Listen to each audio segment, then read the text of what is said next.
Technology entrepreneur Andrew Yang is running for the Democratic nomination for president. He traveled to Plymouth, New Hampshire earlier this week for a conversation with the former mayor of that city.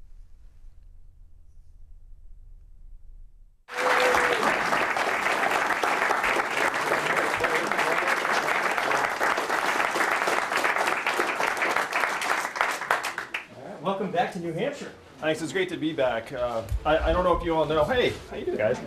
I went to high school at Phillips Exeter, so graduated in 92. There you go. How many people here wish that you had graduated in 1992? That's pretty good. But it's remarkable. I mean, a quick look at your bio suggests you're a pretty good candidate for American Dream, right? First generation American, great education, take it to go to Brown, right? And then law degree at Columbia. Not to brag, but so far so good. Practice corporate law. Decide that's not what you want to do. Become an entrepreneur. Succeed in a winding way that I think folks would love to hear about. And at this point, married, you got kids. Yeah. You could be home. You could be doing a lot of things, but you're here in New Hampshire. We love it. But you're working. So why are you doing that instead of counting money or doing something else like that? Counting money. After my company was sold in 2009, it was a very tough time for the country. It was the financial crisis aftermath. And I'd seen all these whiz kids heading to Wall Street and Silicon Valley, and I thought it'd be great if they went and did something better than that. But you can't just be negative and complain about something. So I quit my job. I started an organization called Venture for America to help train hundreds of entrepreneurs in places like Providence, Detroit, Cleveland, St. Louis, Baltimore, and helped create several thousand jobs over the next 5 or 6 years. And I became convinced that the reason why Donald Trump's our president today is that we automated away 4 million manufacturing jobs in Michigan, Ohio, Pennsylvania, Wisconsin, Missouri, Iowa, all the swing states he needed to win. And my friends in Silicon Valley, and I have a bunch of them, know that we're about to do the same thing to millions of retail jobs, call center jobs, fast food jobs, and most disastrously, truck driving jobs in the years to come. And so this is the fourth industrial revolution. We're in the third inning of the greatest economic and technological transformation in the history of the country. Donald Trump is the symptom. He's the manifestation. And so I'm running for president because we need to wake up Americans to the fact that it is not immigrants that are causing economic problems. It is the fact that technology has advanced our economy to a point where more Americans are having trouble finding meaningful paths forward. And then as a Democratic Party, we need to propose meaningful solutions to help address the problems that got Donald Trump elected. So as much as I love my kids and my family, this seemed a lot more important. And so I said, you know what, I can take this message to the American people and hopefully start to solve some of these problems and improve people's lives. The centerpiece, and you alluded to, you've listening to a lot of your interviews, and you've caught fire in a way the last few months that gets you on the debate stage starting this summer and is getting you a lot of attention relative to even, say, 6 months ago. But the centerpiece deals with the freedom dividend, or what some folks would call universal basic income. Talk a little bit about that for the folks at home that maybe are not familiar. And it seems like not the sexiest thing to build a candidacy around, but it's rather impactful once you hear the details. Oh, I think it's very sexy myself. Okay, there you go. So I was just saying hello to Jody and Chuck Fossey, who are receiving the Freedom Dividend here in New Hampshire in Goffstown. And what we're doing for Jody and Chuck, we'd like to be able to do for everyone in the country. So the Freedom Dividend is a policy where every American adult gets $1,000 a month, free and clear, starting at age 18. And those of you here in the room and watching this think like, wow, that sounds literally too good to be true. But then you look at our history. Thomas Paine was for this at the founding of the country. He called it the Citizens Dividend. Martin Luther King championed it in 1967, the year before he was killed. Milton Friedman and 1,000 economists endorsed it, said this would be tremendous for America.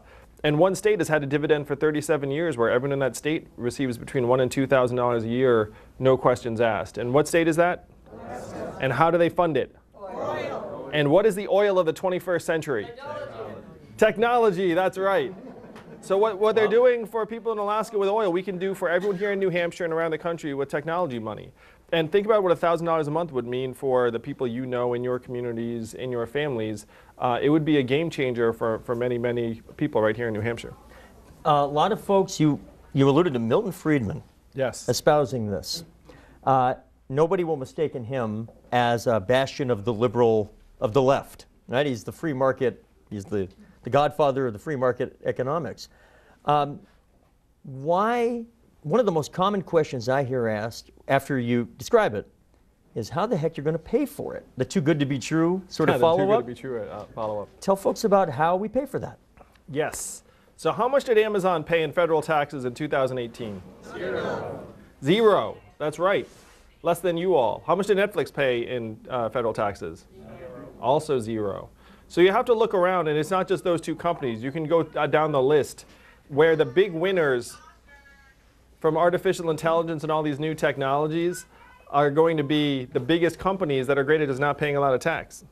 And so the trap we're in right now, Amazon's getting another $20 billion in business every year, and it's causing 30% of American malls and Main Street stores to close. Now, what's the most common job in the economy? Retail. The average retail worker is a 39-year-old woman making between $10 and $12 an hour. And we know that most Americans don't have a ton of savings. And so Amazon sucking up business, malls and stores close, workers don't know what to do, and Amazon pays zero in taxes. And so how are you going to end up getting some of the gains from all these new innovations? What we need to do is we need to join every other advanced economy in the world and have a value-added tax, which would then give everyone in New Hampshire a slice of every Amazon sale, every Google search, every Facebook ad, and eventually every robot truck mile. And then put this money into your hands. It would grow your economy by $8 billion, or almost 14%. And some of that money would float back up to Amazon, and they'd get a little bit of it back. But we have to make sure that Americans are in position to benefit from all these innovations that are going in, and right now we are not. It seems like disproportionately the jobs that are at greatest threat in the near future are a certain type that you might say disproportionately is blue collar. Not exclusively blue collar, though, listening to some of the long-term ramifications. This is going to affect everybody. Yeah, so as Steve said, I was a corporate attorney for 5 unhappy months. So I know that job can be automated. Same with accounting, bookkeeping, a lot of insurance, brokerage jobs, financial advisory, eventually radiology. Actually, radiology they can automate right now. AI can see tumors on a film more clearly than any human eye can. And so it starts out as it started out as a manufacturing worker displacement, but then it's going to morph into retail workers and call center workers, and then eventually bookkeepers, accountants. Right now, the underemployment rate for a recent college graduate in this country is 44%. So if you graduate from college and you expect to have a secure path forward, instead you have this massive debt load, and 94% of the new jobs that are created are temporary gig or contract jobs. And part of that is because a lot of the firms have already been automating away the entry-level white-collar jobs that you might have gotten 10, 20 years ago. So as you say, we're in the third inning of this game, right? It's well underway, but some might say, why is this time different, right? In the history of destructive growth, right? Where elements creative destruction. Creative destruction. Yeah. The buggy whip manufacturing industry, took a big hit in the early 20th century, but we saw what came after. How come this time is different from those other times? This time the technology is going to impact a broader and more diverse range of industries and occupations faster than in previous historical periods. As a reference, Bain projects that we're going to eliminate 3 to 4 times as many jobs more quickly than happened during the Industrial Revolution that most people think of as the comparison, like the first Industrial Revolution. And the first Industrial Revolution was a very unpleasant time. There were mass riots that killed dozens of Americans and caused billions of dollars worth of damage. We implemented universal high school in 1911 in part as a response to all of these social changes. Labor Day became a holiday. Labor unions were formed in 1886 in part because of the need to agitate for worker rights. So the people who say we've been through this before with the Industrial Revolution, 1, that was a tough, turbulent time that had massive responses. And 2, experts believe that this time is going to be 3 to 4 times faster and more vicious. You mentioned the scapegoat that is immigration. Whenever we have tough economic times, there's always a subset of Americans who will say if we just cut down on immigration, that would solve the problem. And we know that's not so. What about globalization and the relationship that has to automation, but also separate from that as a factor in all this dynamic you're describing? Yeah, so I dug into the numbers. We lost 5 million manufacturing jobs between 2000 and now. And according to economists and studies and people who've dug into it, 80% of that was due to automation and machines. And about 20% was due to globalization and pushing the factory labor to another country. And if you go to a factory today, you'll see it's wall-to-wall, giant robot arms, and then a relatively small handful of people walking around ministering to the robots. It's not like you walk in and it's like wall-to-wall immigrants. I mean, like that, that's not. And so, so the numbers don't bear out the narrative that it's somehow immigrants causing this dislocation, but it's much easier to blame immigrants than it is an economic system that puts machines ahead of people in more and more situations. What's the hardest part of selling this? Because I believe you're the only candidate for president this year who is openly in support. I think you're starting to have some impact on other candidates that are not dismissing it. How about that? But you're the only one, I think, that's saying, guys, this is a big deal and this is a big idea for a big solution. How's the salesmanship process going, and what's the hardest part thus far of making the sale? Well, you know, it's fun. I mean, most Americans are just tuning in. They're not like you all in New Hampshire where they're avidly paying attention to, to 2020. But I just tell Americans like what we're going through as a country. Our life expectancy has declined for the last 3 years because of a surge in drug overdoses and suicides. Our labor force participation rate is at 63.2%, the same level as Ecuador and Costa Rica. And almost 1 in 5 prime working age American men hasn't worked in the last year. So we have these rosy stats that obscure the dark reality. And Donald Trump ran on the reality. And the reality actually has not changed that much during the last 2 years. So when you talk about the salesmanship, it's again just trying to draw attention to what people are actually experiencing. And to me, it's up to the Democratic Party to again enact meaningful solutions to the problems that got Donald Trump elected, instead of just dismissing those concerns of tens of millions of Americans. The very few candidates, I would say no other candidate, has as much detail on his or her website as you do. I'm not sure what you're up to in terms of policy number. Yeah, what's the number now? You're at many, many dozens at this point. Yeah, we're at something like 75, and we're gonna release another like 25 or so in the next month. We're gonna like release a policy a day, just because we have them.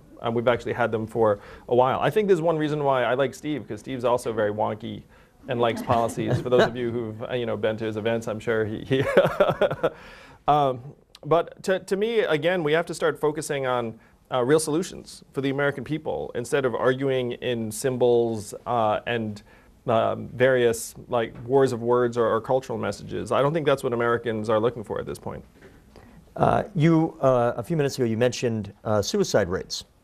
On a personal level, this is something that has affected my family in the last few years, and it opened my mind up to, at events that I was having, bringing up the topic. And once somebody would bring it up, the number of people in an audience like this who would say, all right, you've opened the door, I've been touched in some way, attempted suicide, different outcomes, successful, unsuccessful. You realize how many people are dealing with this and how complicated the issue is. The gun issue, yes, the mental health issue, healthcare in general. Talk a little bit about this relationship between, in a case like this, mental health, how we get our healthcare in this system in general, guns. They're all related, but how do you see them connected? Where does that fit in your prioritization in public policy? Well, I'm very, very passionate about investing in Americans' mental health, because you can see we're at crisis levels of anxiety and depression and mental health issues. My brother is a psychology professor, and so I know that we can do much, much more. And part of it is that we have this messed up healthcare system that's not driven by our health. It's driven by revenue. Like when you show up, it's just like, hey, I have financial incentives attached to certain things, and like lo and behold, like I'm actually going to do more of those things. There are some environments where they actually tie together your physical health and mental health, because there's a mental health element to many, many problems. Like if you come in because of some sort of drug addiction, that's not just like a physical addiction, like that often has something to do with your mental and emotional state. So the real challenge for us is to try and have a healthcare system that is not driven by money. It's actually driven by what's best for us. That's a massive change, but I'm happy to say that now there's a huge appetite for that change, because Americans are waking up to the fact that our healthcare system is breaking our back in many, many ways. Where if you get sick or injured in this country, you're more stressed out about navigating the system and paying for it than you are getting well or getting help. And there's no reason for that. We are the richest, most advanced economy in the history of the world. We can do much, much better in terms of putting resources into people's hands that actually can help address some of the crisis we're experiencing in mental health in particular. On the healthcare issue, Democrats in this field are in the big spectrum of policy positions, are in the same general area. There aren't huge differences. Thank you, Bernie Sanders. Right? There you go. And but there is a little range in there from Medicare for all or bust, and something that says more you can buy into Medicare, but you could keep your private insurance, and the potential disruption of eliminating private insurance in a short period of time. So there's this range in there. Where do you fit in that range? I'm in the robust public option, Medicare for all, but don't eliminate private insurance off the bat. I mean, if you do it right, then your public option will end up making private insurance unappealing and unnecessary in many environments. But that's in many ways for us to accomplish, and then you also have a little bit of a time lag for the industry to adjust. It's America. There's going to be private insurance, in my opinion, and that's not a terrible thing for a really good public option, because if you have some gold-plated concierge plans, then they can invest resources in various innovations that we can then benefit from in the public space. When you look back at your own experience, both as growing up in an immigrant household, higher education, as an entrepreneur, that brief miserable period as a corporate lawyer, the whole thing, what are things that you look back at your life and that had the greatest shaping on how you see the world through public policy today? So after my startup went bust, because you're sitting up here, it's like obviously like, oh, illustrious career, blah, blah, blah. But like the company I started in my mid-20s flopped. And so I have so much respect. How many of you all are entrepreneurs or start a business or run your own business or anything? Like, you know how hard it is. I know how hard it is.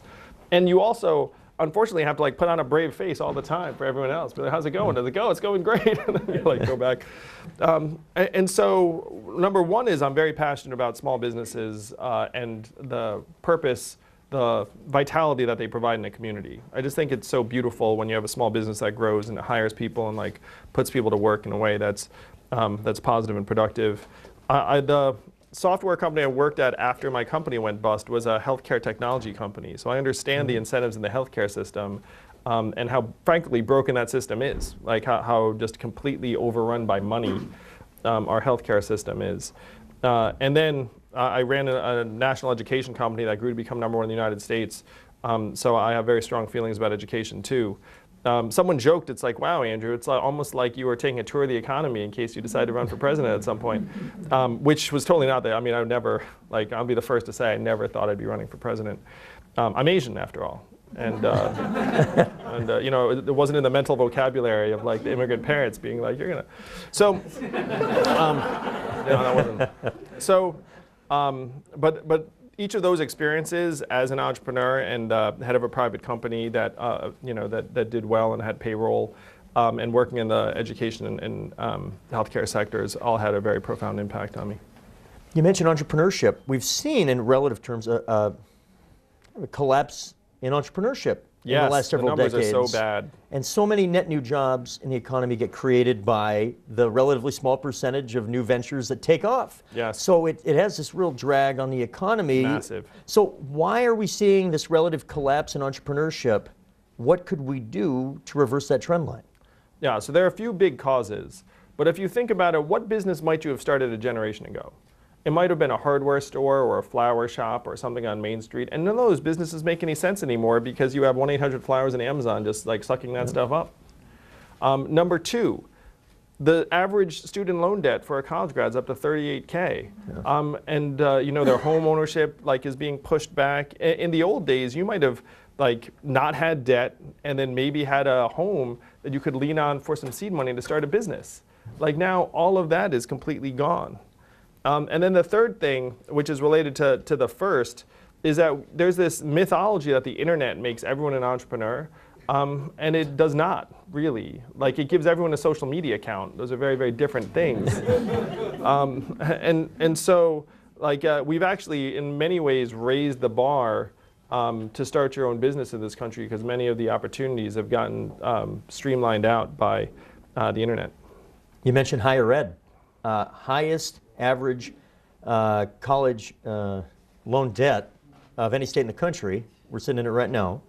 And I found in my own experience, it had floated very near the top, not just for the students carrying the debt, but for the parents of those kids that either they were helping pay it, or they felt awful that they knew their kids were in the boat you just described pretty well a minute ago. Yep. So what do we do, as president, at the federal level, what can we do to deal with this enormous amount of college debt we're dealing with?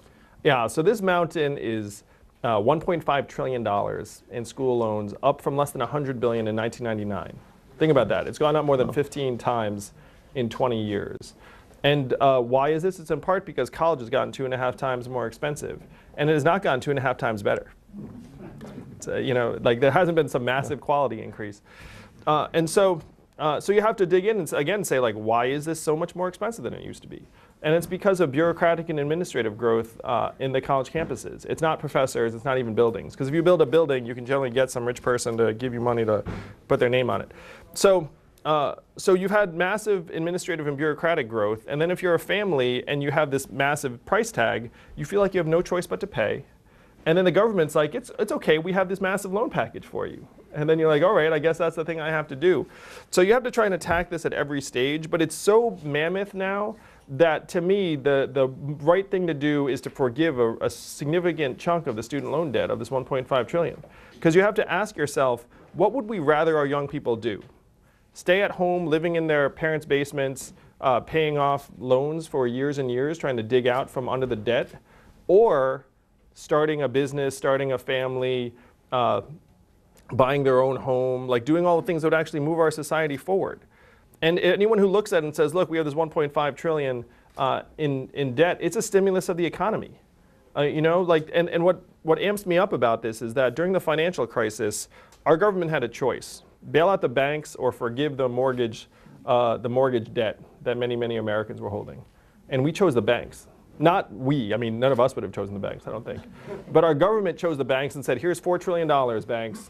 And then the American people lost their homes and everything went into the gutter. And I'm going to suggest that the student loan mountain of debt is analogous. And so this time we should get it right.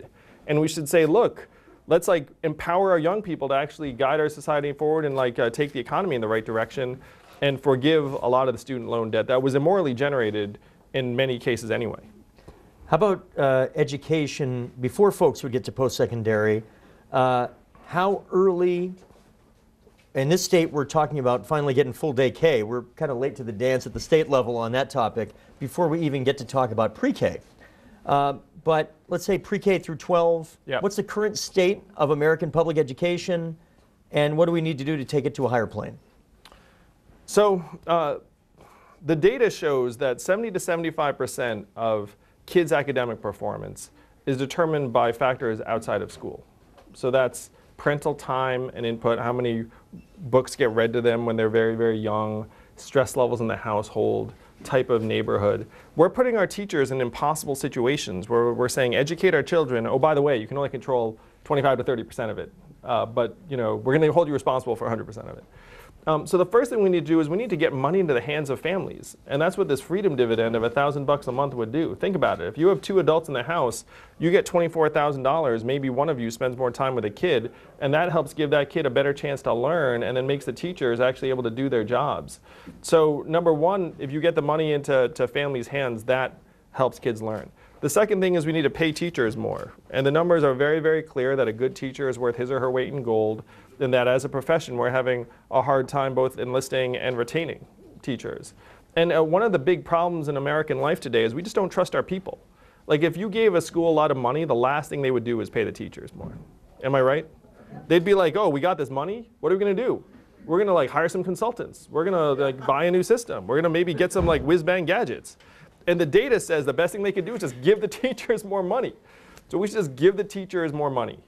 The third thing is we need to invest heavily in vocational and apprenticeship, because right now we're overselling college, and that's one reason why these kids like all feel like they have to get their mountain of debt.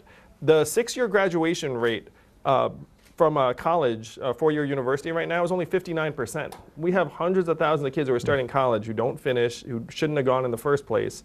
So what we have to do is we have to say, look, there are other paths to a very fruitful life and livelihood other than college. And that includes technical, vocational, apprenticeship. Only 6% of American high school students are in technical training. In Germany, that percentage is 59%. Wow. Think about that gulf.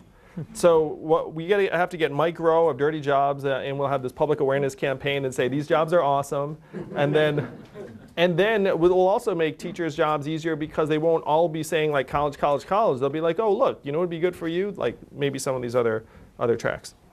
I want to get to audience questions in a minute, but a few other topics that I suspect I want to make sure come up at any rate. The way we fund elections. Now, the incentives that the Democratic National Committee have put forth to make the debate stage have had, perhaps intended, as a consequence, getting a lot of people into the game at often low dollar, but feeling invested in nascent campaigns. You and I would argue South Bend, Indiana Mayor Pete Buttigieg are two really good examples of candidates who have been able to embrace this, this threshold, 65,000 unique donors. A certain amount for 20, at least 200 from 20 or more states. Yep. So it has to be fairly spread out. That if you reach that threshold by, in this case, May, yep, you would qualify. And you went from fewer than 10,000 to 65,000 in like a month or something like that. It's yes, a crazy right. number. Talk about what's going on there, and then what can we learn from this as a way to maybe bend public policy so that this is the norm of how candidates can start funding their campaigns rather than this pleasant anomaly? You know, so I think many Americans are open to a different way of funding campaigns, because right now the concern is that there's like this giant, there are these pipes that are clogged with money. And that's one reason why I love being here in New Hampshire, is that you all know that if you decide to get behind a particular candidate or vision, then that vision can then sweep the country. Most Americans don't feel anything like that. You know what I mean? Like most Americans are like, oh, if I'm not a billionaire, I can't really do that much. And so we're thrilled that we've had such incredible enthusiasm for my campaign. As you said, like I just qualified for the Democratic primary debates last week, so you'll see me on the debate both June and July. And a lot of that was fueled by small donors. Most all of it, our average donation right now is only $19, so I joke that my fans are even cheaper than Bernie's. But this is, to me, the essence of democracy in action. It's a beautiful thing. It's a beautiful thing to be a part of. And I will say, too, that there are a lot of the traditional funders in the Democratic Party that are essentially lying in wait. They're going to get behind candidates after you all decide who you want to support. And so this is a golden opportunity for us to move the party in a particular direction very fast, because it's not just a bunch of rich people in like some of the enclaves that are going to be able to make that decision. And what would you describe? What are the factors that have caused you to experience this very positive growth? There's a lot of different, none are perfect, but taken in total, Twitter followers, low dollar donors, average contribution, hits, searches on Google, by all of these various and relatively new in the history of how we do this stuff in politics, by these different metrics, there's this very like steep a wave. growth. Yeah. Yeah. So what's going on? You know, if I had to chalk it up to any one thing, it was this Joe Rogan interview, this Joe Rogan podcast I did. Okay. That's been seen on YouTube already 2.3 million times and probably heard by some multiple of that. And then there was a few other things that happened during the same time period, like Freakonomics and Breakfast Club. But all of a sudden, I became cool. It was like, it was wild. You know, I mean, I'm very excited about it. But there's like this sort of cumulative effect, I think, Steve, where, you know, when people start just telling their friends, being like, hey, have you seen this? Hey, have you seen this? And then that just snowballed in a way that it became viral. Where if you look at because I'm a numbers guy, so like I look at the measurements and just see the trends in terms of like interest in me and traffic. And then ordinarily after a media appearance, you'd see it go like up and then back down like this. But this time went like up and then just like stayed here and it just kept going up. And so I'm happy to say it just started building on itself. When you were 20 years ago, you were 24 years old. Yeah. 10 years ago, 34 years old. I know you mentioned earlier you didn't think you'd be running for president. What do you think you'd be doing at 44 years old? You know, so when I was 34, 24, I mean, when I was 24, I was just, I was like hating my law firm job, being like, oh man, I have to find something I'm excited about. And then when I was 34, I was the CEO of a growth company that was doing quite well. And then it had just been sold. And then I was driven by the fact that it seemed to me like all the energy of the country was doing a few things in a few places when it needed to be starting businesses in more communities around the country. And so I thought at the time, I mean, I love this country dearly. My parents came here as immigrants and created a great life for me and my brother. And so I was like, well, this is my opportunity to give back. And I just felt like I could do something when I started Venture for America. I did not realize that the problems in this country were so big, so hairy, and they're about to accelerate and take off. Like right now, the 20th century economic relationships that so many of us have taken for granted for years are breaking down. And our system does not know what to do. So as an example, like 20th century economics, if I start a successful company, then you're going to assume a number of things. I'm going to hire lots of people. I'm going to pay them well. I'm going to need to make sure that they can buy my goods, and I care about what happens in my own backyard. Just think about like the Henry Ford like sort of examples of capitalism. Today, I can start a very successful company and not hire lots of people. If I do hire them, I can treat them all as gig workers or contractors or temps. I don't care if they can buy my stuff because I'm selling globally, and I don't care about my own backyard because like I'm sort of everywhere and nowhere. And so our system is not accounting for this new reality. We're stuck in the past, fighting food fights from past decades. You know, and so some people think of me as a futurist. I'm a presentist. It's 2019, it's gonna be 2020. And I know what's around the corner. The more people know, the more concerned they are. And I'll finish with this. President Trump either is unaware or seemingly disinterested in what is here and what is right around the corner as well. Primary voters, I've had a chance to spend a lot of time with a lot of folks that are going to be figuring out who they want to vote for in February of 2020. And it strikes me, and I hope I don't misrepresent what a lot of you may be thinking, but it strikes me that a lot of folks, as a primary part of how they're going to decide in this extraordinary field of talented individuals, and the most diverse in history, it's a fascinating and exciting field. They really want to beat Donald Trump. Yes. They may have their favorite. You can applaud for that. Oh yeah, I'll applaud for that. They may have their favorite, or several, in tiers of candidates. People already have like 5 tiers because there's so many candidates. But they're like, I'm willing to go to my second, third, fourth favorite if I thought that that person gave me the best chance of beating Donald Trump. I just don't want to lose to Donald Trump. Tell me, kind of a two-parter, why are you the person best matched up to beat Donald Trump, and what is his greatest vulnerability that we as Democrats should be going after to make it so? Yes. So Donald Trump's our president today in part because he got some of the problems right. But his solutions are the opposite of what we need. He's saying build a wall, turn back the clock, somehow magically bring the jobs back. And I'm saying we have to do the opposite of all that. We have to turn the clock forward. We have to start evolving in our notions of both work and value and how our economy should revolve around us. But I'm 100% confident I would beat Donald Trump in the general election because I'm already getting hundreds, thousands of independents. I was on the way over here. We stopped in a rest stop. And then this guy stopped me and said, I'm switching my party affiliation to vote for you.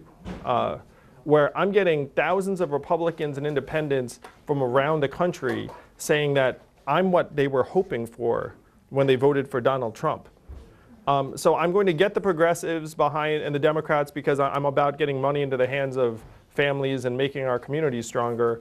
But I'm going to peel off a significant chunk of the independents and the libertarians and the rest of it because they see I'm trying to solve the problems I got Donald Trump elected, despite the fact that I'm kind of his polar opposite in many ways. And the applause line I use that the opposite of Donald Trump is an Asian man who likes math.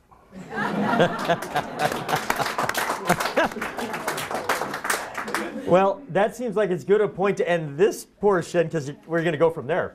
And why don't we take some questions from the audience? I think we might have a mic that will be hovering around to try to capture your questions. So please give a moment to allow for that. Let me start. I'm going to start right over here. Oh, great. Hi.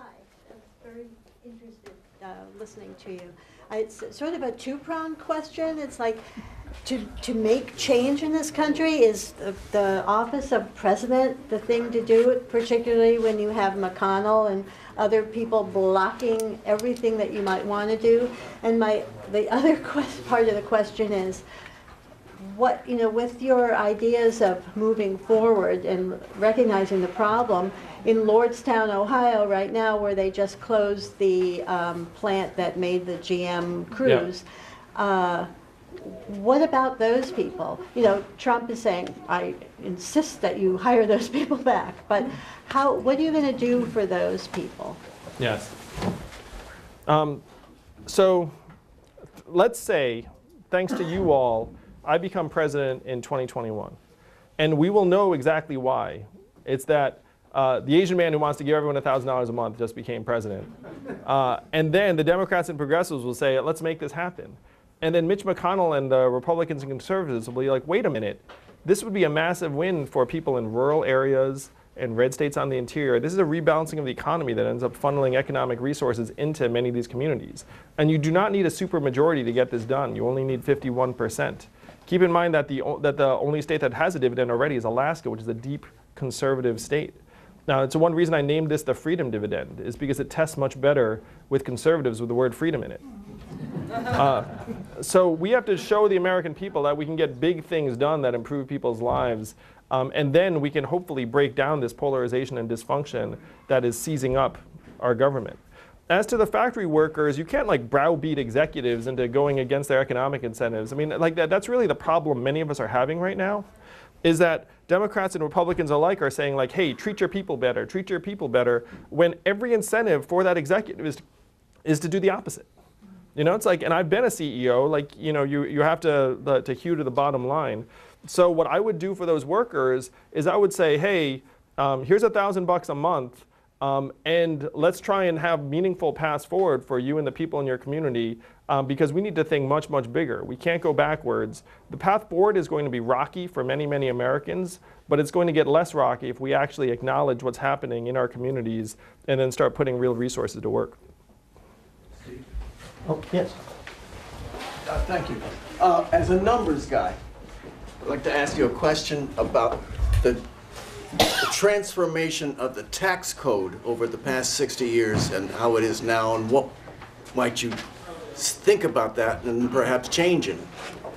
Yeah. So one thing you have to give to the conservatives, they're really good at naming stuff, like the death tax. It's it used to be the estate tax, and we're all for it, and then they call it death tax, and somehow people turn against it. Most of the changes over the last number of years have been bad, where the top tax brackets come down to much lower rates than it had been. I would move us back towards more progressive tax brackets. I would certainly do away with the carried interest loophole. I would treat capital gains the same way we do labor. I would bring the estate tax back up. But I want to suggest, too, that a lot of the stuff that people are chasing right now is not going to rebalance the economy. It's one reason why I'm so passionate about this value-added tax. And I'm going to use Jeff Bezos as my example because I like to use him a lot. So Jeff Bezos is worth $160 billion right now. The vast majority of that's in Amazon stock. Now, if I were to raise the top income tax bracket to 70%, let's say, it's actually not going to get us that much money or get that much money from Jeff because he's too smart to have a taxable event. Right. He hasn't sold the stock. Rich people are so good at hiding taxes and ducking them, it is mind-boggling. And I know this because some of my friends are like the tax lawyers and accountants that like move stuff around for them. And they're smart people. I want to, it's like we have a system that unfortunately has made it possible for Amazon to pay zero in taxes and for Jeff Bezos to just, like go all the way to the bank. So the reason why every other economy already has this value-added tax is it's much, much harder to game. It's much harder to dodge than an income tax regime. And that's one reason why I'm so passionate about it. So the value-added tax is it sounds a much broader tax in that sense, right? Which is what makes it harder to dodge. Oh yeah, so let's say you're Jeff Bezos and you're like, ha ha ha, I avoid it. Well, first, we're gonna get a slice of every Amazon transaction, so it's gonna take like billions of dollars off the top for Jeff. And then second, even if he has this $160 billion, let's say he spends $1 billion a year on his space exploration company, which is what he's doing, by the way. Like a lot of these guys, for whatever reason, just get fixated on going to Mars. So then he spends $1 billion on like rocket engines and whatnot, which is his prerogative. I mean, I'm not against it. But then we get some money on that too in the value-added tax. It doesn't matter if he managed to skip out on the income tax portion. When he starts spending it on all the equipment suppliers and the people and the factories to build his rockets, we get money then too. Okay, let me go right here in the corner. Great. We've had 3 presidents in this century, all of whom are novices when it comes to foreign policy. Mm-hmm. Some have done better than others. At this point, what would make you stand out, as you would be a novice, but why would you stand out differently than the others? Well, I can just share with you what my philosophy would be on foreign policy, which is I think that our foreign policy reflects how we're doing at home. And we are not doing well at home by the numbers. And so we elected Donald Trump, and now our partners and allies regard us as unreliable and erratic because he's just jumping around. And so job one is to make us actually strong and consistent at home and whole, and then to be able to project a much more reliable and sustained foreign policy that's more restrained and judicious. Because I think we've gotten ourselves into massive entanglements by deluding ourselves into thinking we could do things that we could not. We've spent over $1 trillion, cost thousands of American lives, tens of thousands of non-American lives, to very unclear achievements in many contexts. And so my philosophy would be to say, look, we have to rely more on our partners and allies. And then if we do decide to get involved in something, we need to have very, very clear goals and a clear timeline. Quick follow-up on that. One, you mentioned earlier, Donald Trump identified some of the problems correctly, but terrible on the solution end of it. Yes. In terms of trade, and that America, relative to other countries, needs to trade for its own existence, survival, and success, less than a lot of other countries do on that basis. Yeah, it's true, it's true. Right, we do a lot of it for defense, to build relationships, and that's worked pretty well since World War II. But there have been a lot of changes. He's taken it very strongly in one direction and seemed to blow up a lot of 70-plus-year-old relationships that have generally seemed to keep us out of World War III. Where are you in terms of the rebuilding or creation, in some cases, of these international alliances relative to Trump? Yeah, so America has been the massive beneficiary of a world order that we helped create. And then we've pulled back on elements of that this last number of years, and I don't think that's the right approach. So I would rebuild relationships. I would become much more multilateral in our engagements. One thing I would do is I would push the power to declare military action back to Congress where it belongs, instead of having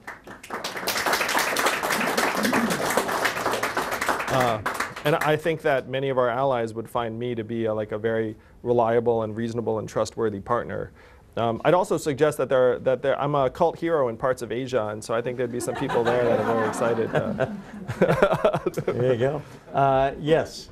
I wanted to ask a question about the value-added tax again. You said that it would be something that would be very difficult for these corporations to sort of weasel out of. Yep. What's to stop these corporations across the board from just passing on the cost to us and, in effect, almost canceling out the effect of UBI?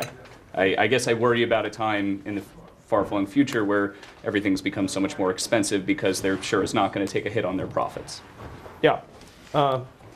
So the happy thing is that if you imagine a New Hampshire where everyone here was getting an additional $1,000 a month, that would be a game changer in a much more significant way than if some of your prices on Amazon and whatnot were to like go up a smidge.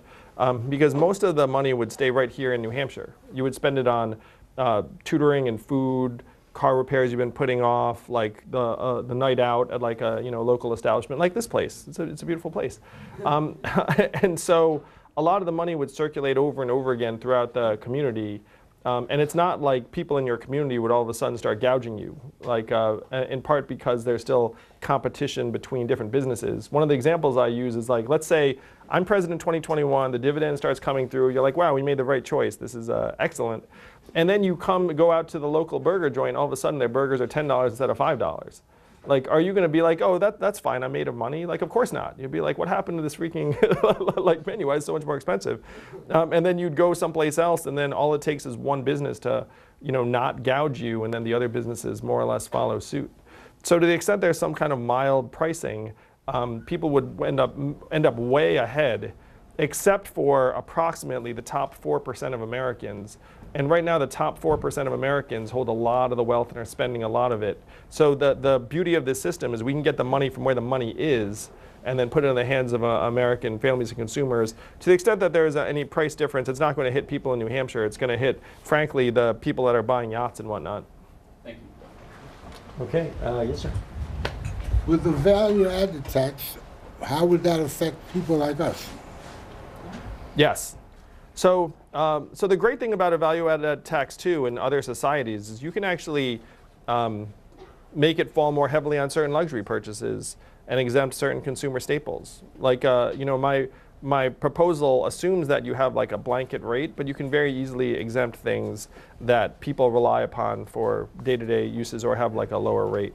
So the goal would be to have it so that people have more resources in their families and communities, and then we're getting the money from where the money is. You try to get, the lighting makes it, looking for a hand way in the back, or at least as close as I can. I'll keep looking. I see a gentleman in a blue shirt back there. Yes, you. Alzheimer's is the 6th leading cause of death in the United States and directly affects either as people that have the disease or family members that help care for them, about 100,000 Granite Staters. So if you're elected, what would you do to address Alzheimer's? Yeah, I have friends whose parents have been struggling with Alzheimer's as well. And my brother's research touches on some of the elements of the disease.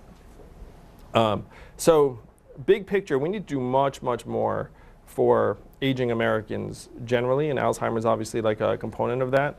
And that's the way we, in my opinion, need to move our entire economy. Because right now, the problem we have right now is we have GDP as our measuring stick, and then we see people with Alzheimer's as like cost centers, essentially. You know what I mean? We see our children as cost centers. And the problem is that GDP is going to drive us off a cliff, because if you have self-driving trucks, going to be great for GDP, and it's going to be terrible for humans. It's going to be terrible for humans in New Hampshire. So the goal is to actually make it so that our health and well-being and our mental health and the health of our seniors is actually the measuring stick that we have for our economy, and then we can move huge levels of resources in that direction. Because if you have loved ones who are suffering from Alzheimer's, sometimes it's very, very expensive, the managed care, insurance might not be able to handle a lot of it. So I would be all for helping make those resources much more robust and seeing caring for those families as a public obligation. Yes. So you've spoken at length on economic and numbers issues, but how high of a priority are issues such as women's health and LGBT issues like conversion therapy and transgender discrimination to you, and what would you plan to do to address those issues? Yeah, so I mean, our slogan is humanity first, and I have a gay staffer and then some. Like, I live in New York, so you can imagine I have many LGBTQ friends, and one of the things they say to me is that LGBTQ Americans are more likely to get kicked out of the house and fired from jobs, and that if they had $1,000 a month, that it would at least help them be able to make those sorts of adjustments. Like, they said to me, it's like this would be a game changer for people in the LGBTQ community in the same way it would for other Americans. My wife is at home with our 2 boys right now, one of whom is autistic, and one of the things I say is like, what does the market value her work at right now? 0.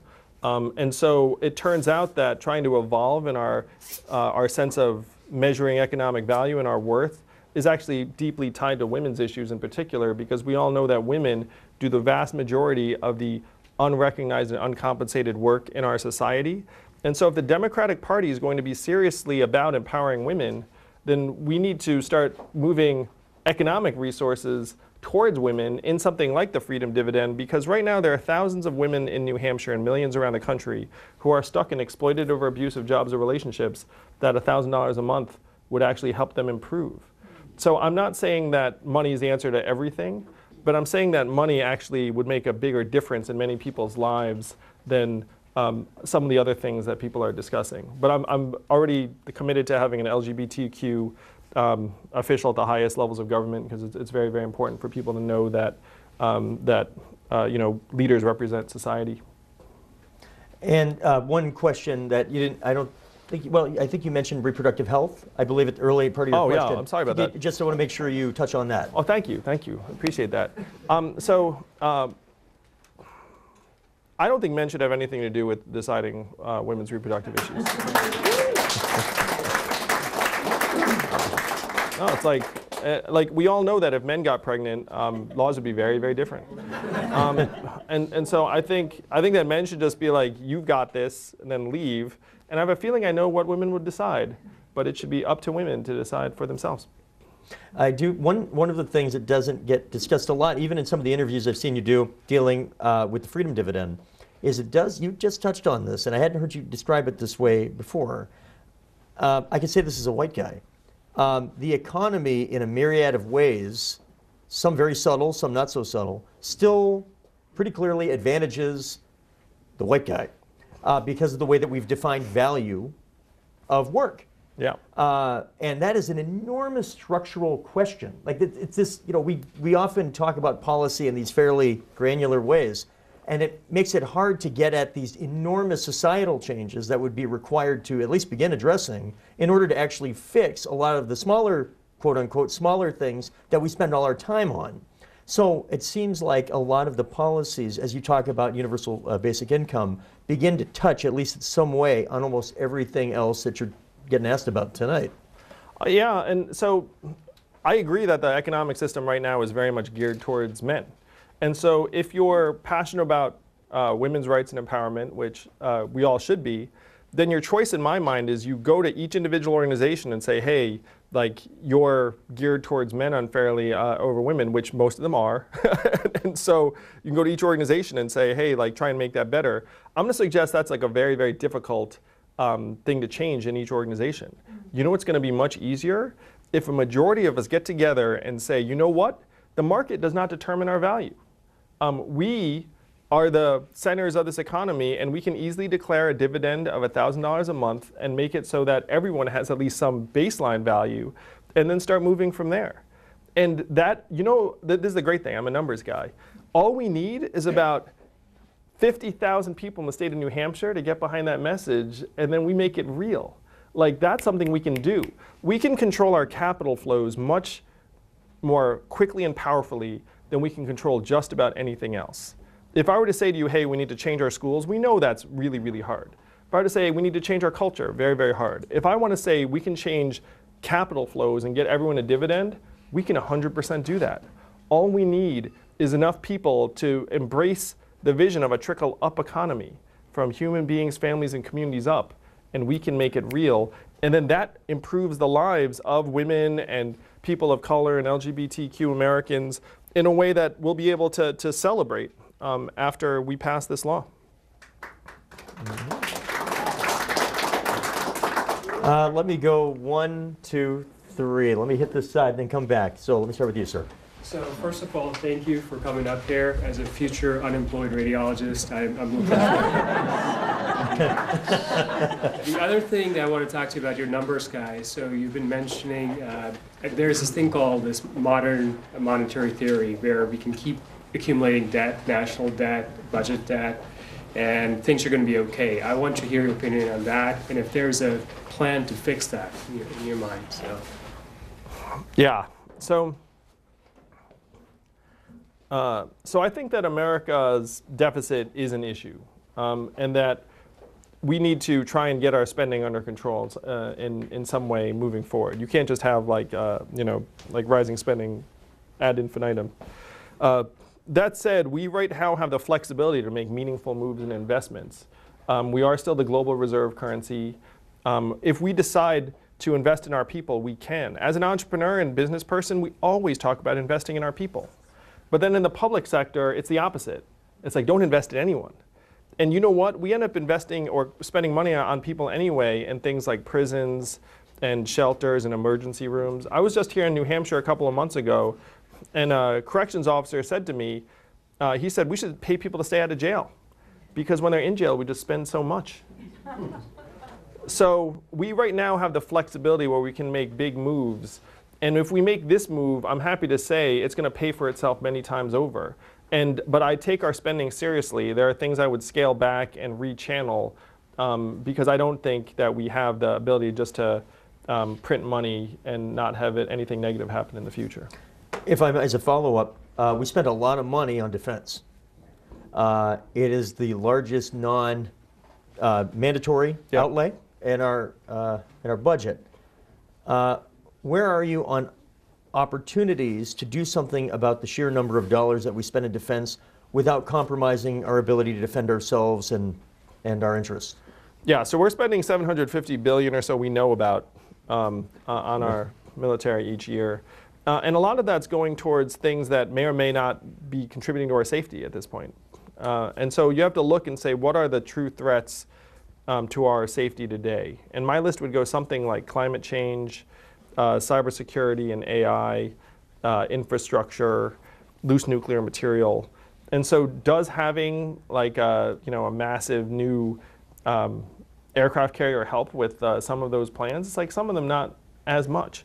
So one of the goals I would have is to channel some of the military defense spending towards an infrastructure budget, because you know you're going to need infrastructure for forever. You know that right now our infrastructure is falling apart. It's literally becoming dangerous. And many champions of the military industrial complex will just be like, jobs, jobs, jobs. And so you can be like, hey, these are jobs too. We can like make this happen. And that would actually make us safer and help prepare us for climate change. And that's one way, hopefully, we can make our expenditures much more efficient, because infrastructure has much more positive economic value. Question back here. I'd like to hear what your environmental policy is in regards to climate change. Yeah, so you probably gathered, I think climate change is a serious existential threat, where the last 4 years have been the 4 warmest years in recorded history.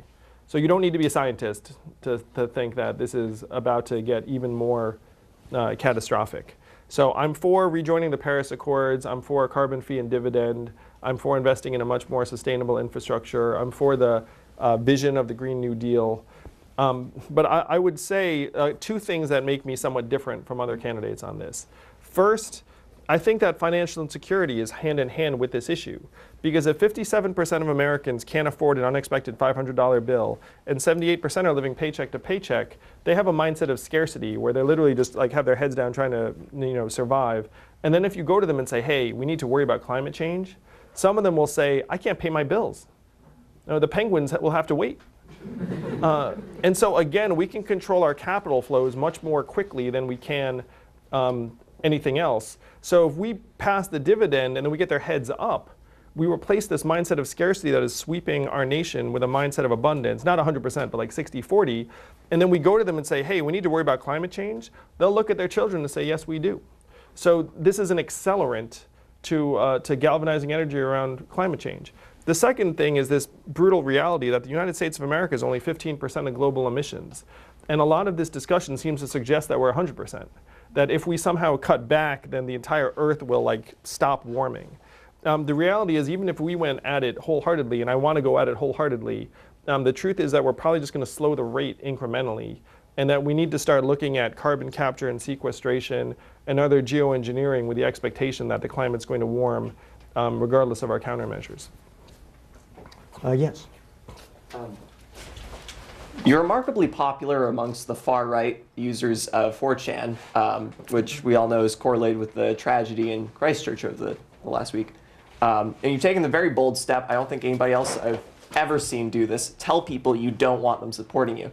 So what's that like for you, running a progressive campaign with far-right supporters and then telling them that you don't want their support? Yeah, this is a situation I never thought I'd be in. I mean, part of me is just like, have they actually seen me?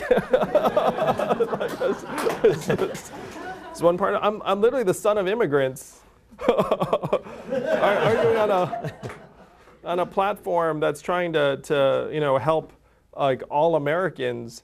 And so, like you said, I completely disavow the support of any groups that hold to hateful ideologies or things that are frankly diametrically opposed to everything I stand for. Yeah, I don't want their support and wish I didn't have it. But, I mean, like, one thing I will say is that like it has spurred me to try and introduce myself more quickly to more people, because it's like, man, like, someone doesn't know me very well. I have to like try and, help people see that, like, obviously that's like the opposite of who I am. Okay, a few more questions. Let me. I love the bright lights. It makes it better for viewing. But I see a hand right behind the cameras here. Yes. Hi. You have talked a little bit about election finances, but can you speak a little bit about election reform and the Electoral College and those controversies? Yes. So so campaign finance reform to me is a huge priority, where right now Americans are despairing that our democracy is not real and that it's been overrun by money. So here's my solution. As president, I will pass a bill that puts 100 democracy dollars into the hands of every American citizen of voting age, that you can only give to political candidates and campaigns each year, and then the money disappears if you don't use it. Now, why is this important? The reason this is important is that if someone runs for office right now, let's call him Steve, he can get lots and lots of people behind him, but then maybe he has to go someplace else for money, and he's like an uncompromising, principled guy, and so he doesn't want to do that. Now, in the world of democracy dollars, if 10,000 people in New Hampshire love Steve, then he'll get $1 million. And then if there's some corporate interest being like, hey, Steve, like I've got 25,000, he'll be like, oh, shove off. I don't need your 25,000, which is the way it ought to work. Now, do we want to get corporate money out of politics? Yes. But we have to acknowledge the fact that certain people and companies have money, so the better approach is just to wash it out. Because by the numbers, if every citizen had $100, that would mean we had 5 times as much money than the companies currently spend on lobbying. So that's campaign finance reform. You have to just give everyone democracy dollars, and then that changes the balance very, very quickly. In terms of electoral college, the reforms I'm in favor of are a little more nuanced and textured, where if you had just popular vote, then the truth is that candidates would just go to urban areas and big media markets, and that's would be where the incentives are. I actually think it's very bad form for Democrats to essentially be like, hey, Constitution has a system. We've lost a couple elections on that system. Let's change the system. That's not principled, really. And the constitutional framers had some intention in mind when they set it up this way. So, to me, there are reforms I would consider, like having electoral college votes allocated proportionally in each state, so that you don't wind up just hitting the swing states, where if I go to Utah and get some people behind me, like maybe I swing it a little bit and like get an electoral vote or two, then that would be a better set of reforms that I'd be in favor of. The entire popular vote thing has some unintended consequences that I'm not sure people are really reflecting on. So, for example, maybe by congressional district? You mean in terms of proportional electoral college? When you mentioned the proportionality within states, something like congressional districts within it? Yeah, that would be an improvement, because then you'd at least find a swing district. You could even go even further and say just based upon the percentage of vote, like pro rata, and so if you get anyone, though district would work too, that would be an improvement. And we do have a few states, right, that already do that. Maine, the winner gets a certain amount overall, and then each district, and then Nebraska, I think, does that. Yeah. Actually, I think President Obama won an electoral vote in Nebraska once upon a time. Yeah, I think I saw that. So it happens. I'm also for ranked choice voting. That would be a massive improvement in our process. Yes. This next election, there's not going to be campaign finance reform, and the Amazons and the upper 4% and the big companies are not going to like what you're saying. How are you going to communicate that to people so they will vote for you? Because they're going to label you somehow, some way, because they're going to have lots of money to do that. So here's where it gets interesting. I have the support of like over 100 techies in Silicon Valley and other places. Because if I sit down with them and I say, hey guys, you automating away all the most common jobs? They're like, yes, yes, we are. And then I say, how do you feel about that? And they say, not great. And then say, would you be willing to take a haircut to keep our country together and keep people from disintegrating and rioting over time? And then about half of them, not all of them, half of them are like, no, I have no interest.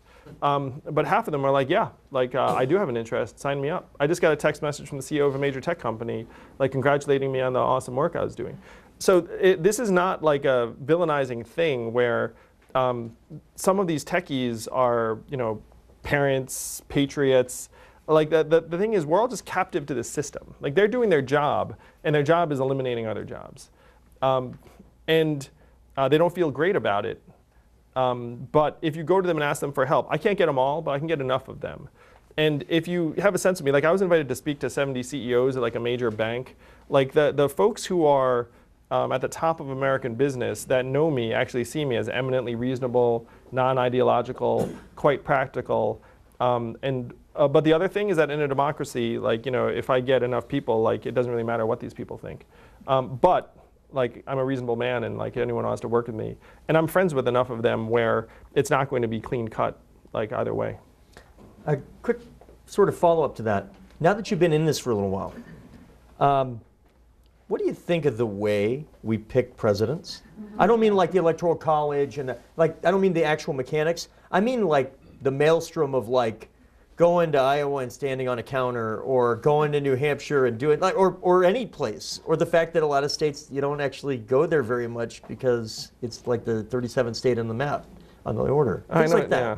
I do get messages from people asking me to go to states that I'm like, I probably can't make it there.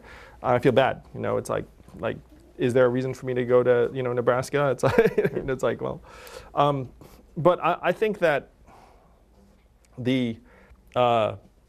I think the political culture in New Hampshire is so magical and special, where like I was at a house party, and then the person said like Barack Obama stood at the exact same place 10 years ago, like and gave a similar talk. And just reflecting on what that means, like you all actually see us come through, and then you're not just comparing us to each other in that moment, you're comparing us to candidates from like, you know, 12 years ago, like you've seen it all. You have such a highly developed political culture, and you know that your votes can change the course of history. You take it super seriously. I think that this process has built up an incredible level of discernment and investment that I can't imagine it changing. Like having gone through it now in some measure, because if you tried to have some other state do this, they would have no idea what to do. You know what I mean? Like this is nothing, like none of the infrastructure, they would just be at a loss. And so I think this system has stood the test of time for really good reason. Let me take two more questions and then we'll give you a little time to dive in. Let me go. Yeah, you know what? Fair enough. And the angle of the chair matters so much, it turns out. So let me be fair. Apologies. Let me go 1, 2, and that's how we'll close out this portion. I'd like you to address two things, the Second Amendment or gun control, and also farming. Yes. What about farming? Local farm, big farming. Sure. Address it all. So on Second Amendment issues, I'm pro gun safety. You know, I think that it's a tough issue because Americans feel very strongly about it on both sides, and there. You mean licensing? Yes. So to me, it's licensing classes. It's to me, the treatment should be analogous to what we do for vehicles, where, you know, vehicles can cause accidents and kill people. How do you address the constitutional issue then? Well, so, you know, you have to get buy-in from Congress. I mean, obviously, it can't be the president passes laws. And so, like, you have to have Congress say, look, there's a constitutional right to bear arms, but there also are legitimate public safety concerns that as long as you're not really abridging that right fundamentally, that if you just jump through like a couple of straightforward hoops that for the average law-abiding American won't present undue difficulty, then that could very well pass an appropriate standard. And so that would be my hope, my plan, my proposal would be like, look, let's try and find a zone of agreement with responsible gun owners, because many responsible gun owners also want there to be some kind of process in place so that people, that they feel better about the way people get access to firearms. I'm just going to follow up, sorry. I'm wearing the stone from New Zealand. I'm a Texan, and I hope that you'll make some friends with people in the NRA, because the thing is the constitutional versus the safety thing, and you got to do the bridge there. Yeah, and so I see myself as someone who's very, again, pragmatic. Like, I want to find that zone of agreement. Though my general stance on this is that we need to do more because there have just been too many tragedies in this country, and not enough to be done to curb them in the future. I mean, if you have parents, like, your kids are literally like worried about school shootings and whatnot, like on a daily basis, and we can do better than that. On farms, I think farms are like a microcosm of what's going on in the rest of the economy, where you've essentially gotten overrun by big business, and then like big business just crowded out small farms, and then the farms too, the next generation doesn't necessarily want to take over the farm, and so you wind up with huge succession issues, and then the big farms are just trying to buy you for less than what you're worth. And so we have to do more to combat the almighty dollar in the farming industry. We have to try and curb some of this rampant corporate power that I know is going on from some of the big suppliers. And when I was in Iowa, I sound so politician-y, I apologize, but when I was in Iowa last week, someone just told me about this company that's selling like an automated tractor for $500,000 that's just gonna, and obviously, like, if you can afford a $500,000 automated tractor, you're probably like pretty big farming operation. So that there are these things that are happening in agriculture that reflect what's going on in the rest of the economy, and we have to give the equivalent of small businesses, which is in this case small farmers, a fighting chance. Okay, final question, yes. My family has a lot of land in what is now Israel, and I'm just asking, basically, what would you do to support people who are standing up against Netanyahu and oppressive apartheid regimes in this country, and how would your cost cutting internationally affect the amount of money we give every year to Israel and countries like Israel? I'm not sure I actually said I would cut costs. What I said was that I'd want to get less entangled in various, and what I had in mind was like military interventions. So in terms of the money we're giving to an ally like Israel, my first instinct would be like, why would we reduce it? And so certainly if I communicated something else, like that's not the idea at all. There are certain relationships we have that, to me, we need to rebuild and strengthen. And I would suggest that our relationship with Israel is one of them. And what about the Arabs? You'd have to look at it in a case by case and say, like, what's happening in terms of our bilateral relationship with a particular party.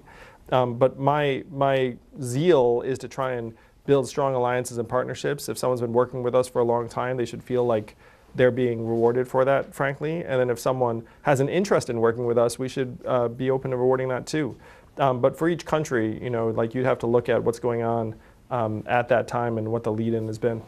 So when it comes to land in Israel that's being taken, even though it was granted to certain Palestinian families by the UN, how do you feel about constricting Israel almost to prevent that from happening, and constricting political influence by American leaders in Israel? I'm not sure I understand the question, but I'll answer it more generally, which is, like, my stance on this is that it's going to be hard for the United States to constrict, like, an ally, or really just about any of its partners in a decision that they feel is central to them, and I don't think that's our priority. It's not that we're somehow giving people aid so that we can then twist their arm about things that that they find important.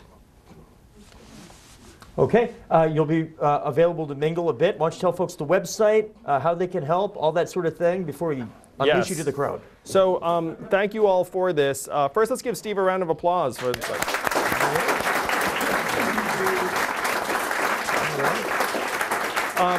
This may or may not be politically correct, but Steve is my governor. And then, so I don't even know what that means, but I appreciate it. I appreciate it. Oh, no, in my mind. Thank you for coming out tonight. If you'd like to find out more about me and the platform, as Steve said, we have over 75 policies on the website. It's yang2020.com, or just Google Andrew Yang. And if you'd like to keep tabs, if you just give $1 to the campaign, that's actually immensely helpful. Support here in New Hampshire, we can keep you apprised of everything that's happening. I also have gifts, which are, you see this book, this hardcover book here up front. The paperback comes out on April 2nd, and we have copies for everyone here on the desk. And so you can just grab one at will, and I hope you enjoy it. So please do just come, ask questions. If you come with a book, I'm very happy to sign.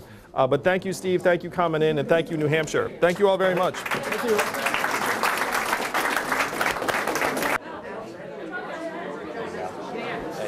Nice to be here, man. Yeah. I'm happy to see this many people. Thank you again. Thank you for coming. Thank you, man. Keep up the good work. Thank you, brother. I'm a big supporter, Andrew. Fantastic. I appreciate if you could sign your book for me. Of course, I love that. To Dan from Andrew Yang. Yeah, you got it. I tend to sign the title page. Okay. My wife's going to take our picture. To Dan. I'll do both. I got it. Didn't check this camera. They've had cameras practice. I'm a photographer, so.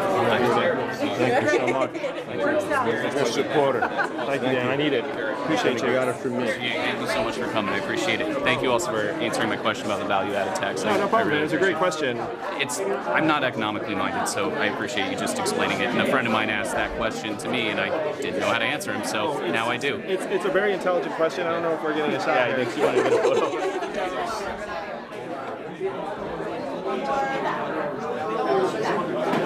Yeah, thank you. Yeah, and it's not ideal, but it's the best I've found. Sure. I mean, it sounds good in It's theory. good. I just hope that I hope that you get the kind of positive media attention. I saw you on the Daily Show the other day, and I was a little disappointed that it was more of a satirical piece or whatever, and that they were going for the funny more than really delving into your It's all right. I'm friendly with those guys, and it looks like they're gonna have me on do something more serious. Really awesome. I'm glad to hear that. Thank you again. Thanks, man. Great seeing you. You have a good one.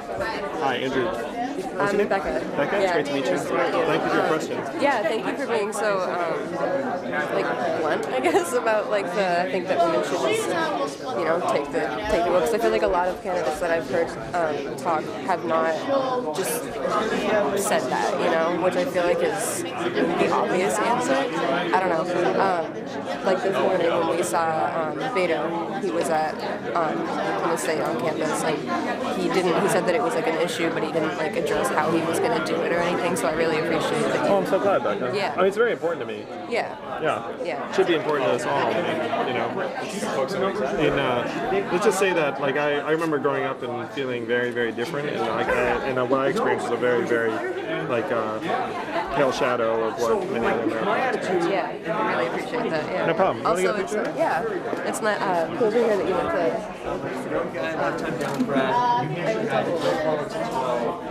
That's great. Yeah, it's wild. They had me back to speak last month, and it was it was really heartwarming. Oh yeah. Yeah, because cool. it brought me back to my adolescence.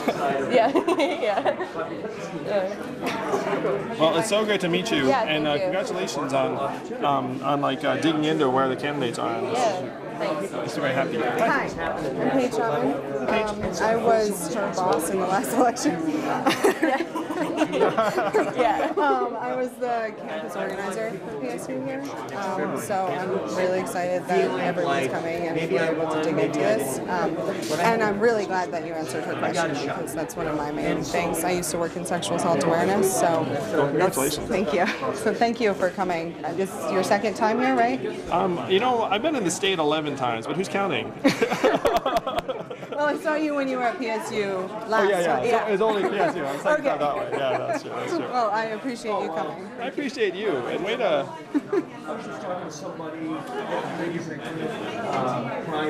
Way to be such an awesome activist Thank and you. boss, too. I'm sure you're a good boss, because you guys still... You must be, right? I don't hang out with the ones I didn't like. How you doing? I'm John. This is my wife, Angela. Hi. Hi, Angela. Andrew. Hi. My whole life, I've wanted an outsider to take the presidency, and then it finally happens, but it was him. Maybe the wrong outsider. Exactly, the wrong one. Now, I'm one of your aforementioned Republicans who have jumped ship. I've been on. Yes. I'm on your campaign now. Yes. And I just wanted to ask you a little bit, and I know you don't have time, and there's a lot of people waiting. Please. I'm the chief of police of a small town just north of here, about 15 miles northwest of here. And I just want to know what's your feelings with the divide right now between law enforcement and the public? Yeah, it's a really hard thing because I know that being a police officer is like a very, very difficult, grueling job.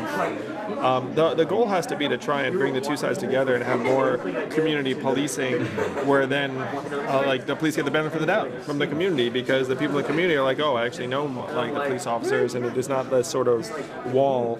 It's easier said than done. And also on the police side of it, there needs to be more open policy of an open door where people know exactly what the police stand for, what they're doing. There's a checks and measures in place. So, I mean, obviously it's on both sides of that fence. Yeah, no, and I instinctively believe that like you'd be naturally the sort of person who wants to build connections and like make those connections, and that really has to be the goal, because it's like it's such a vital, integral job, and it's difficult, but many communities, like the trust just isn't what it could be or should be. Right. So the question is like, how do we build the trust? And that falls on both sides, obviously. Yeah. And I found out about you from the Joe Rogan podcast. You got to go back on there because I think that's the boost. Anytime they invite me, I'm back. Yeah. I just agreed to go on Ben Shapiro, which is apparently like the cousin to Joe. I don't know. No, I've noticed you're going to a lot of small towns in New Hampshire. Do you have any plans in the future to hit some of the bigger towns? I know I have family out on the seacoast, and you're not going anywhere near there. And I've been telling them, you got to keep an eye on this guy. This is. Well, thank you, man. Right, you guys want a picture nice together? to meet. Yes, absolutely. Hold on. But yeah, I'll go to the big areas. Don't worry. I appreciate your sense of humor. Oh, thank you. Yes, that helps. That goes a long way. You know, it's one thing that someone. Do you remember us? Yeah. Okay, I'm just. Yeah. Like, what can we do? One thing we do have is a lot of immigration. Thank you. Once again, thank you. So great to meet you, Angela. So great to meet you. Thank you very much. Really appreciate it. Hopefully I'll see you guys again. I hope so. Hi, Andrew. I'm Asha Cavell. Hi, Asha. I'm Andrew. Nice to meet you. Sherry. Nice to meet you. This is only the second election that I've had the privilege of attending meeting everyone with the primaries, because I did not live here until the last election. And it's interesting. Very interesting. What we see, we make a point of getting to everybody. Yeah, you know, if you're here and you have an interest, then it would be almost criminal not to get to everybody, because, you know, they're all just gonna come Fascinating. There was one or two that one that we walked out on the second time around. Oh, yeah. And he's in office right now. Oh, no. Do you want me to sign out of your books? Or Yes, pictures or please. anything? Both, if we could. Of course. And I gotta say, it's so nice to see someone of my generation running for office. Because I hate to say this, we gotta get some of those old fuddy-duddies out of there and be a little bit more progressive. Term limits. Term limits. Do you spell your name as A-S-H-A? A-R-C-I-A. M-A-R. A-R-C-I-A. M-A-R. M-A-R-C-I-A. You got it. There's two ways of spelling it. C-I-A. You got it. Thank you, Andrew. It was enjoyed hearing you. I just find something interesting. Medicare needs some help, whether it's for everybody or whether it's just for the oldies. And you're Sherry, right? Yes, S-H-E-R-R-I. Could resonate very well. Want me to take one for you? We could do one together. Okay. Speed the line up. I should have been a doctor. My handwriting's not that great. Go. Hey, it's better than they at least knew how to write. Do you know that the schools don't even teach cursive anymore? Oh, you know, I heard that. I think my son's like not learning any cursive, and it makes me so sad. Well, think of it. Like, Now what's they like don't have the prints. They can't even print anymore. Yes, but I agree with you. Like we could use a bit of like a turnover in our leadership. And a little bit of everything there, yeah. So, I only have 2 years on you, and it's really refreshing to see someone of my generation saying, hey, Get your act Enough. together. Enough. Let's make some changes. Thank you, Sean. Thank you. Appreciate it. Hi, nice to meet you. I'm Roddy. I was an organizer in Littleton in the midterm elections for the Democrats. So I just want to meet everyone. But my sister's actually going to be a fellow in VFA this fall. Yeah. So I was wondering if you could sign this for her. Oh my gosh. Yeah. What's her name? She's a huge fan, Catherine. Katherini. Yeah, she listened to your Joe Rogan interview. She loved it.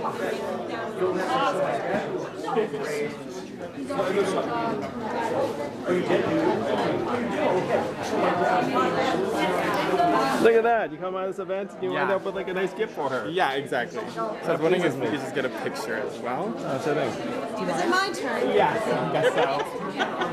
Thank you. Say it yourself and say it to Yeah, I will. Excellent. Thank you so much. Thank you. Very welcome. Thanks for coming, and I'm praying for your stamina, actually. I know it's a Do huge... I seem? No, not at all. That was But good. what the undertaking of like just all of my questions would be, and then this whole room full of questions, and then all the cities and towns you're going to, it's huge. Yeah, but it's invigorating. You know, I mean, Yes, I can see that. how do you spell your first name? Amelia, A-M-E-L-I-A, like Earhart or... Like many famous. Bedelia. Yes. Amelia Bedelia. Okay, my husband wants us to look there. Of course. Thank you. Thank you very much. No problem, man. It's such a pleasure. It is. Thank you for your 120 ounces of water a day. I'll do my best. It's nice to meet you, sir. As a podcaster, it's exciting to see you utilizing this new media. Yeah. And I'm the podcast candidate, right? Yeah, I hope you know that without net neutrality, we don't have any of this decentralized and new media. And it looks like you're on the net neutrality. you're on the on board with that for sure. Yeah, 100%. Well, I appreciate you The big coming guys up. have enough advantages, you know. That's how I feel. I pull my piddly little 20,000 a month, but we work hard for ours, and I think it's still pretty good, brother. You know, work hard and put everybody on an equal playing field, like you're speaking of. Yes. How do you spell your first name? Chuck, C-H-U-C-K. What's a game of Monopoly without everybody getting $200 every time around the board? That's the way Right. I've kind of been explaining this to folk. But it's been great to watch you use all these new media sources. Yeah, we're doubling down on it too. Thank you so much. Hi, so nice to meet you. Andrew, how are you? Yeah, he's good.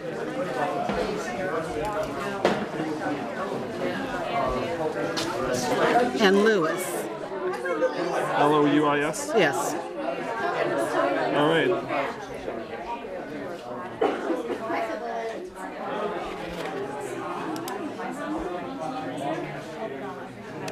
And if I could trouble you for a picture, because, Of course. you know, I'm happy to. if we don't Yeah. take a picture, it didn't happen. Yes, yes, I understand. Go there so I can see the light. I'm sorry, I want to see the face. Okay, thank you. Okay. All right, 1, 2, 3.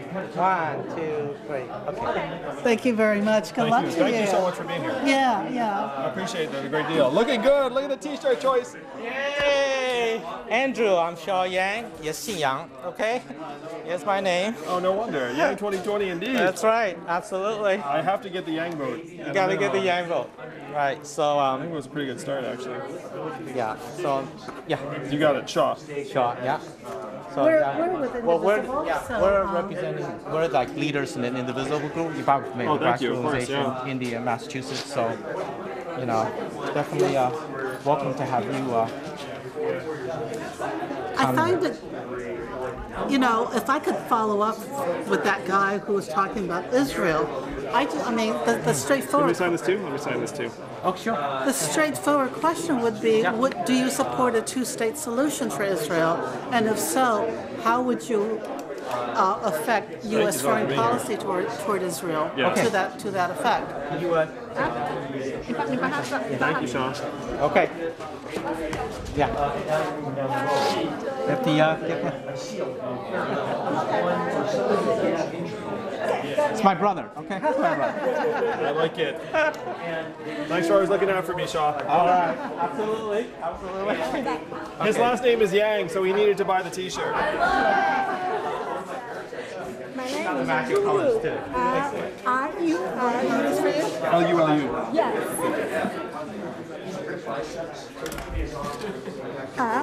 Number L. Oh, sorry. Are you? Yes. I'm so bad. So sorry. There we go. Yeah. Oh, that's pretty good. Put everything down. Thank you. Yeah. There you go. All right. Can I take a picture?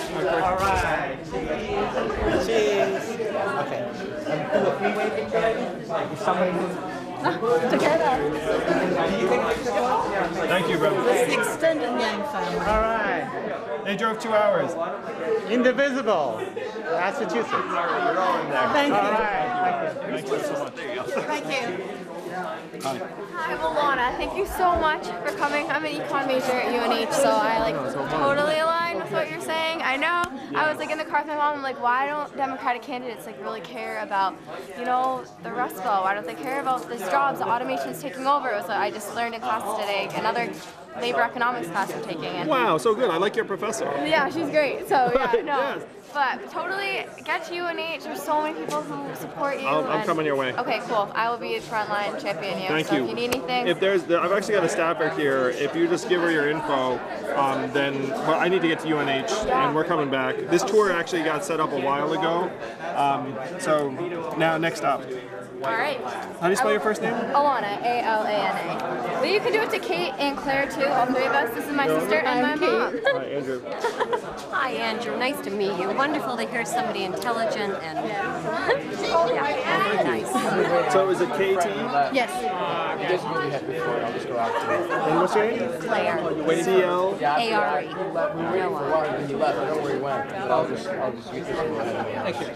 So are you back home to New York, or are you still in New Hampshire? I'm here through Friday.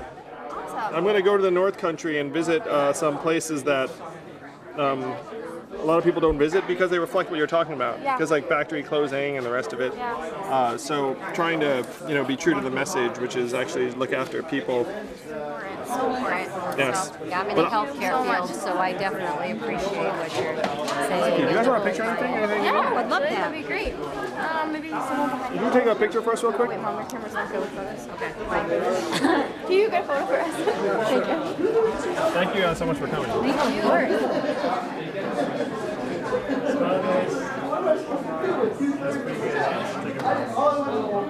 Thank you. No problem. Thanks, Kate. Where should we go to just to get the UNH info? Just Yes, thank you. Yeah, no problem. Probably by where the books were. Her name is Carly. She's got brown hair and she's wearing all black. I'll find her. Thank you. Thank you, Andrew. I'm back. You're back. That's San Francisco. How you doing, man? I'm doing well. I remember you Dan. saying you're going to be in New Yeah, Hampshire. I know, you was remember. like, really? Good to see you. Is this guy for real? She's just putting me on. That's what I thought. Good to see you, Andrew. See you too. Yeah, good, So good. much fun. Yeah, it is. Let me get. You already get. I got signed a you book. the book already. No, this is for In that case, let me do this. Yeah, okay. Oh, great. Okay, Dan. Of course, Dan. Yeah. It's so fun, right? You see Yeah. me coast to coast. I know, we're coast to coast. That was great. Yeah, I was telling my son about you, and he's, oh, great. Well, all my friends too. So. Well, yeah, word is spreading. Yeah, it's crazy. It's geometric exponential growth. Yes. That's always wonderful. Do you want a picture together? Yeah, thank you. Oh, okay. Yeah. I'm going to take. Okay, hang on. This way I can say, yeah, it's been coast to coast. Yeah. You like my groupie? Yeah, right. Yeah, right.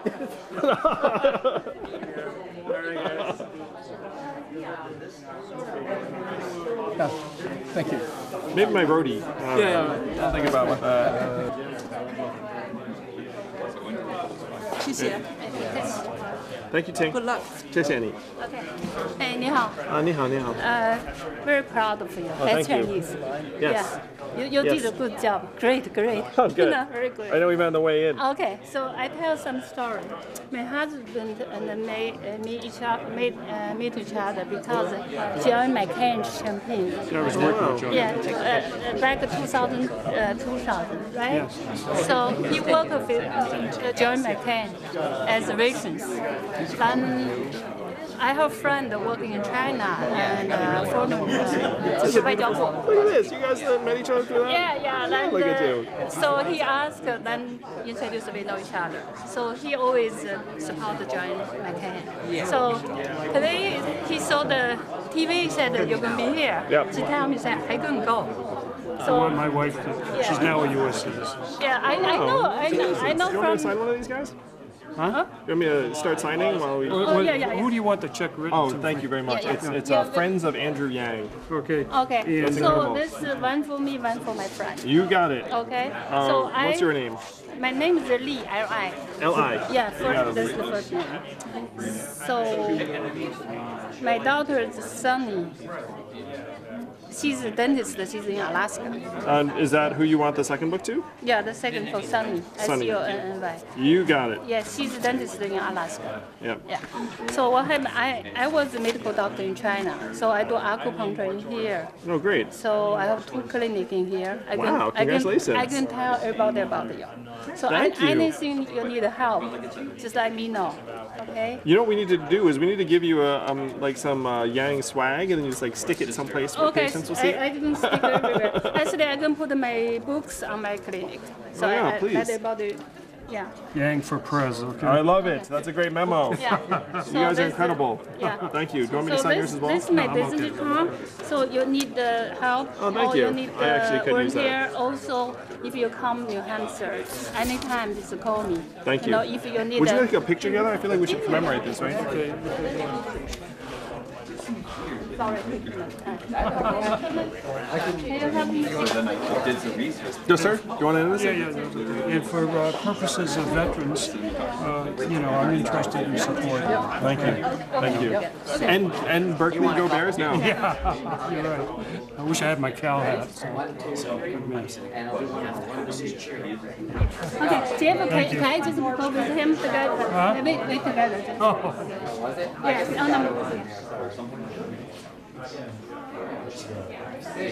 Thank you both so much.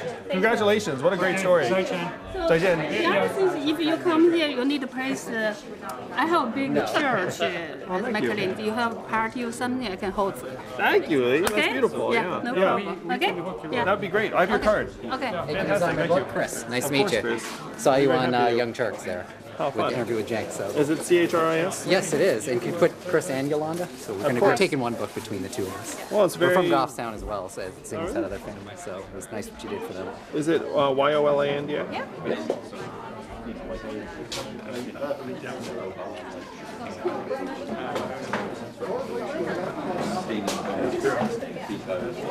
Yeah, Young Turks is a great opportunity. It's like one of the earlier. Yeah, I like watching the conversations and stuff. Usually they have some pretty good stuff. I'm supposed to go on another of their shows pretty soon. It's like Jimmy Dore. Is that one? Aggressive, yeah. Yeah, is that a good one? He's pretty aggressive. He's very aggressive. Yes. Yeah, very, a lot farther left than Jenk. Interesting. Yes. Yeah. Well, I like the sound of that. You guys want a picture together? Yeah, definitely. Sean, can you hold my coat there? Here, put that. All right. God. What a guy. What a guy. You're the best, Sean. Thanks. Appreciate it. Thanks, guys. Ready, guys? Appreciate it. 1, 2, 3. 1, 2. Awesome. How Thank far are we you. from Goffstown right now? About an hour, right? Yeah, about an hour. Thanks for making Yeah, the it's not trip. bad. Can I just take a bite of the Sure. They didn't do yeah, they didn't yeah,